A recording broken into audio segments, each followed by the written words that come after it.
Hey all, Tony Bing here. Hello and welcome to my Deadly Maw in-game build for Venom for Marvel Heroes Omega for PlayStation 4 and Xbox One. With this build guide video we will look at the skills and talents we use with this setup. We'll check out the optimal synergies. We'll have a look at the infinity point allocation. This is where we would place the first 100 points. We'll then have a look at the general gear and priority, and at the end of the video we have some gameplay to show off the rotation and how the build actually flows as well. Now if you want to jump to any section, check out the description, there will be timestamps there. Otherwise we'll start off by looking at the skills. The setup we're using here then is all about really applying various debuffs, and then we do a huge amount of damage with Deadly Maw, and we also have a main filler that can keep our health up because we're using a lot of skills where we'll lose health. Now the main filler, as you can see, it's Hungry and Strike, and with this you gain 8% of your missing health there. Now I will give options when we get to the talents of a skill you can switch this out for in order to actually build your resource meter up faster, so you can use your Deadly Maw with bonus damage faster, but we will discuss that in the talent section. Now the next skill we have here, it's Infect, so this leaves a dot on the enemy. It's got a low 4-second cooldown, and you will spawn a symbiote as well, a symbiote spawn it is. The next skill, this is our low 4-second cooldown skill. We have these on our main face buttons because we want to spam them as often as we can to build up our meter so we can do our hard hitting crash down skill. But this one is Come to Venom. This will give you a bonus damage to melee powers. It's got health cost like the majority of our skills we use here actually do. The next one is Symbiote Surge, and this will apply your vulnerability, 6-second cooldown on this one. It hits for a pretty nice amount and it will slow the enemy. Now the last two skills we have here are ones we really hold off and use them when we need to use them, when our resource bar is full and we get a huge 300% buff to them. So the first one is Hungry Maw. Hits for a huge amount as it is because it's a skill that costs 10% of your current health. Through the talent setup we have, it will actually hit harder than your signature, which is really pretty incredible. So we'll use this when there's a lot of trash to take out or the enemy's health is high. Now when their health is low, you would then use Deadly Maw. This is more single target, still does a whopping amount of damage, and it works as an execute as well, and that's why we save that to last. Now the final skill is Symbiotic Spite, so hits for a nice amount, knocks enemies near, 35-second cooldown. It is pretty great, but it loses a little bit of its shine due to how awesome Hungry Maw actually is, and we'll show that off when we do the gameplay. But for the next section we'll look at the talents. With this first talent line, there's one of two options you can use. The one I prefer and I feel it works a bit better is Thirsty Claws. This transforms Symbiote Strike into Hungry and Strike, and that gives you your 8% health back on hit. That is helpful because we've got so many skills that actually cost health. Now instead, if you want to go for a low health build and one where you can build your resource meter quicker in order to fire off your skill with the 300% bonus damage, you can use Writhing Tendrils. With this you have the option of using either Devouring Tendrils or Writhing Tendrils as your main filler. They both cost health, they're spammable skills, so they will fill the bar really quick, but one of the actual skills, it roots you and it feels a bit strange when you try to fire off other skills. You need to tap them, and the second one, when your bar is full, it will actually use up the 300% bonus unless you judge it, so it's quite difficult to use, but the option is there if you do want to do so. Now for the next talent we have We Are Legion, and this will give us some extra skills that spend health. So we've got two skills that transform, and they transform into Come to Venom and also Infect. We then have Tendril Lash, so again we're transforming more skills into ones that spend health, so we gain Symbiotic Surge and also Tendril Impale.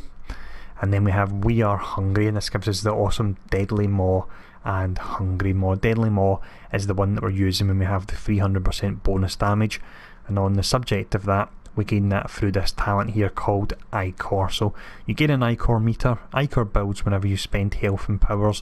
When full, all Ichor is spent, and increasing the damage of your next health spending cooldown power by a whopping 300%, and you gain 15% base damage to health spending powers. So this is the one that makes Deadly Maw actually hit for more than your signature, which is really pretty fantastic.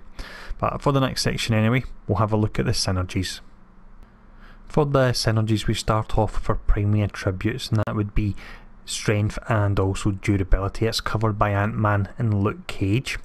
We then have the more generic ones, which I normally pick, and that would be Blade, Hawkeye, Hulk, She-Hulk and Squirrel Girl. And then finally the ones that work great on Venom due to being a melee based hero are Black Panther, Daredevil and also Nightcrawler as well. But for the next section we'll have a look at the infinity point allocation, and this is where we place the first 100 points. For the infinity points, I'm placing them into the soul gem and inner resilience. This gives us 238 health on hit, which helps offset all the skills we have that actually cost health to use.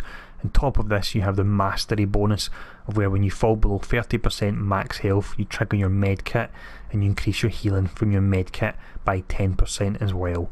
Now the reason I'm putting my points into health on hit rather than base health is the way your skills work. They actually spend a flat percentage of what your health is, so there's no point in having a massive health pool because the skills will still spend more and more as your health pool goes up. So for that reason I prefer sustain instead. But for the next section we'll have a look at the general gearing priority. As always then with this gearing section, I'll give some general guidance on where you want to go gear and stat wise with them, and that way in future when new items come out you can apply the guidance given here to help you decide if you want to move your items about and maybe equip some new ones. But when it comes to the legendary, you get one of two options. Personally for this particular build I do prefer the Macran crystal, and the reason for that is it has the rank 2 which is 3000 health, always great on a melee hero. The rank 3 and 4 are great. The rank 4 is especially good because he doesn't have any kind of guaranteed crits in his kit, so for that reason he really does need the critical hit rating that he gains here.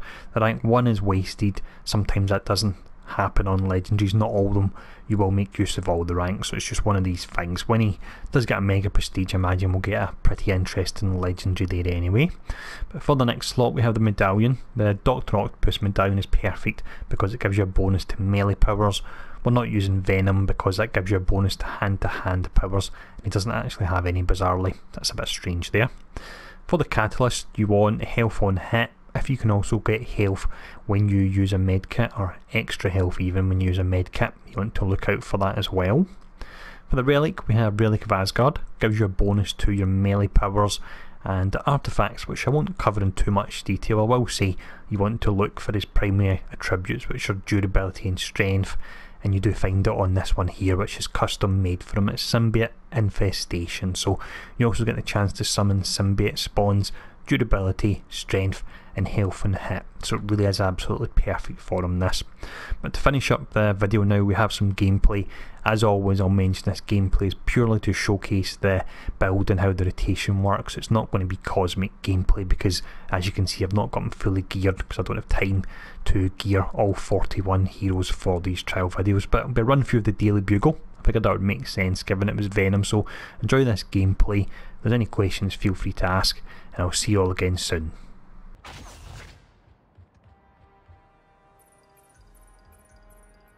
It's about time one of you costume freaks showed up.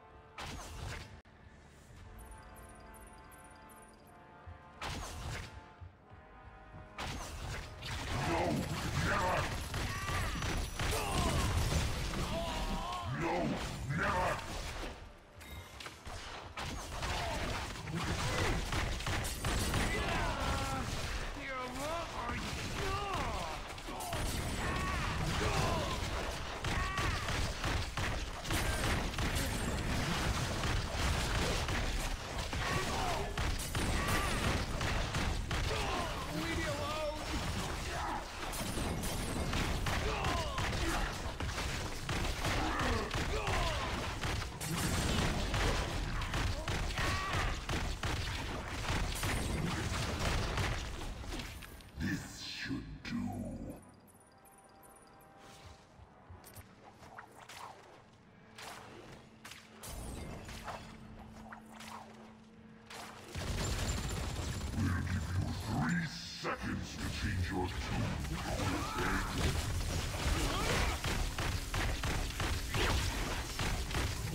buys you any free publicity. You won't be harming any more innocents. Get out of my newsroom! Where shall we? They'll remember me for this.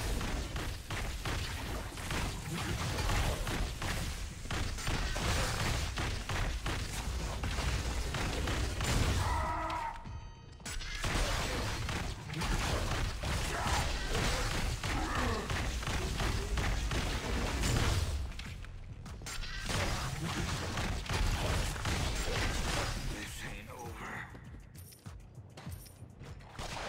You haven't suffered enough. Got more if you want it.